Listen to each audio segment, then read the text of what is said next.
Hey guys, I wanted to shoot a quick video that shows how I make the weekly podcast and some of the other videos on my channel.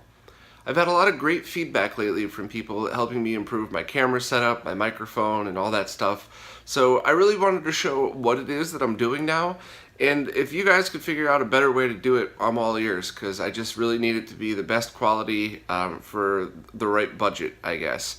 And, efficient time. I can't spend 24 hours on editing a podcast each week. So I guess I'll just give you guys a little tour of how it works, and maybe a behind the scenes look is kind of neat. Maybe it's boring, I don't know. But either way, let me show you my setup. So here's the whole setup. Basically in the corner of the room, unfortunately it's right under a vent, which you could probably hear some machinery is kicked in and rattling in the background now, so I do get some noise from there sometimes. But basically I just sit right in front and use the Yeti microphone, which I haven't heard a solution that sounds better than this for the price. I mean, it's really, for around $100, I don't think you could get any better than that. And then I've been using a Logitech webcam with this Logitech software, and that actually allows you to use the Yeti microphone.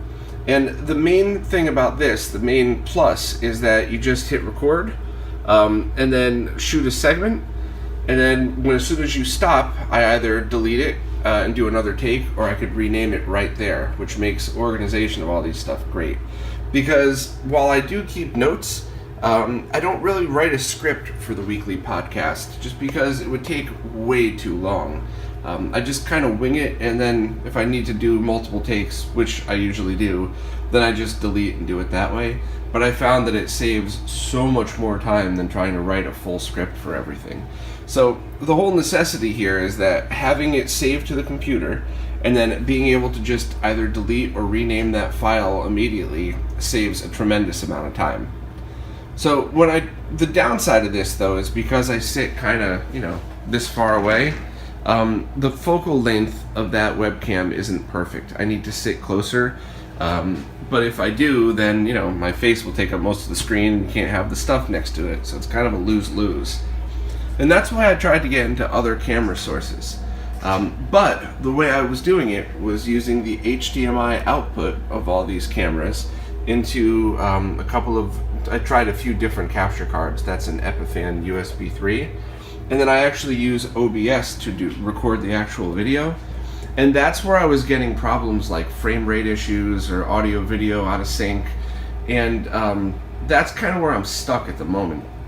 The only time I've ever used a camera that was perfect for that was Arturo let me borrow his professional grade Canon camera. And that even has regular microphone inputs. You could get a Pro mic mounted on the top of this thing, and it works perfect. I mean, there was absolutely zero delay using the output of that into a capture card. The only problem is that newer version of this camera is about $2,000. So I really, if I had that extra cash to spend, I wouldn't even be asking the question. I would just be buying another one of these and using that as the main camera. The other thing about this that's incredible too is the manual focus and the manual zoom. Because when I'm doing a lot of the how-to videos, using digital focus like this, or like the digital focus that's built into the webcam, isn't really that efficient. But one thing that is kind of important is having one of these viewfinders that can face you, because where the camera is right now is where I usually do all of my testing, and that's where I shoot some of the how-to videos. And as you can see, that I would have to turn my head every time over that monitor if I was just using video output. So I guess the end goal would be buy a newer one of these cameras, and that make sure this one has the screen flip out. So basically, buy a newer one of these cameras and use that. The screen points to me, there's no delay. I could add another microphone, or I could use the Yeti. That would be the perfect solution. It's just, $2,000. So I guess the only other thing I could do temporarily, which I might try this week or next week, is just start recording a WAV file with the Yeti mic, and then have maybe a notepad or something and start a stopwatch app on my cell phone, and then just hit record on this camera into an SD card. And that way I use the actual recording function of this so I don't have the lower frame rate of the the HDMI output, and then just sync the audio and video together using the audio from that mic and the audio from that camera.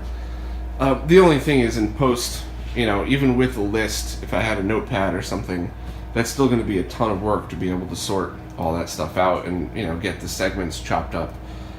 So if anybody has any suggestions, I'm certainly open to anything you got. And also another fun little tidbit, that is the air conditioning up there, and it is loud.